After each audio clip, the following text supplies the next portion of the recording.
Something is stirring in the hearts of God's people, not a movement driven by headlines or church programs, but a quiet urgency rising from deep within.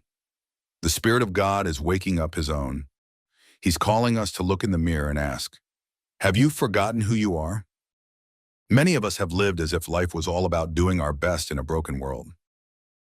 Finding success, raising families, pursuing dreams, while slowly, almost unknowingly, we let our identity blur into the background.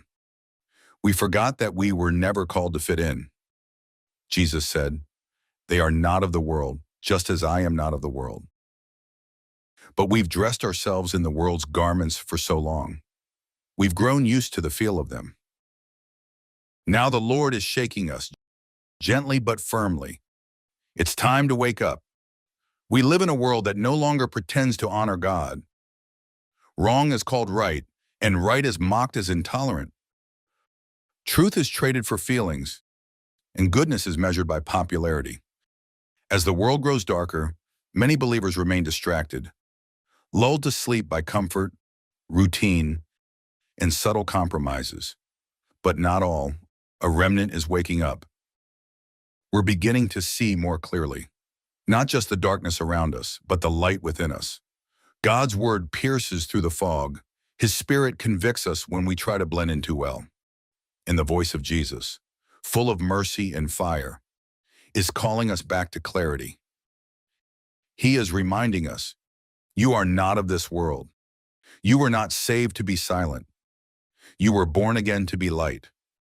And if we are to live faithfully in this present age, we must prepare for what it really means to follow Christ. This is not peacetime Christianity. We are in a war, a spiritual battle for hearts, minds, marriages, children, and culture. We don't fight with weapons of hate or politics. We fight with truth and grace. We don't attack people. We rescue them. We don't seek power. We walk in humility and love. But make no mistake, the war is real. And so we prepare, not in fear, but in faith. We prepare by spending time in God's Word, not just reading, but listening. We prepare by putting on the armor of God: truth, righteousness, readiness, faith, salvation, and the sword of the Spirit. We prepare by learning how to speak of Christ with boldness and tenderness, ready to share the hope that defines us.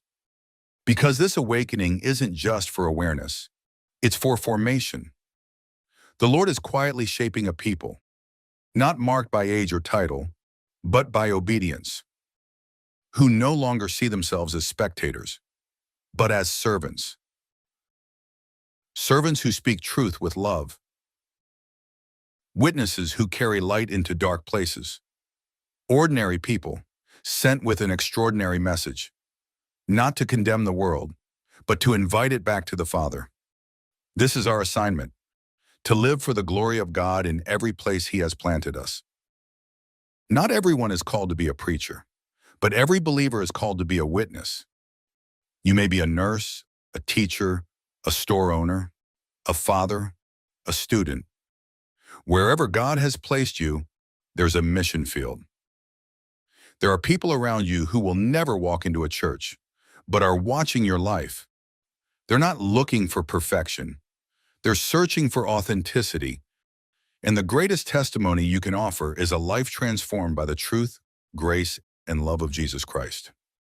We must live as those who belong to another kingdom, not strange or arrogant, but different in the way we speak. Love, serve, forgive, endure, and hope. We must live like people who are already free, even in a world enslaved to fear. So wake up, see clearly, prepare for war, train for your assignment, and live on mission. You are in the world, but you are not of it. And that makes all the difference.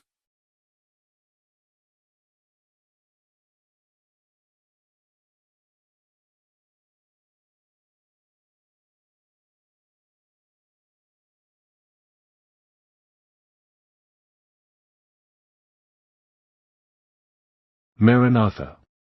The Lord is coming soon.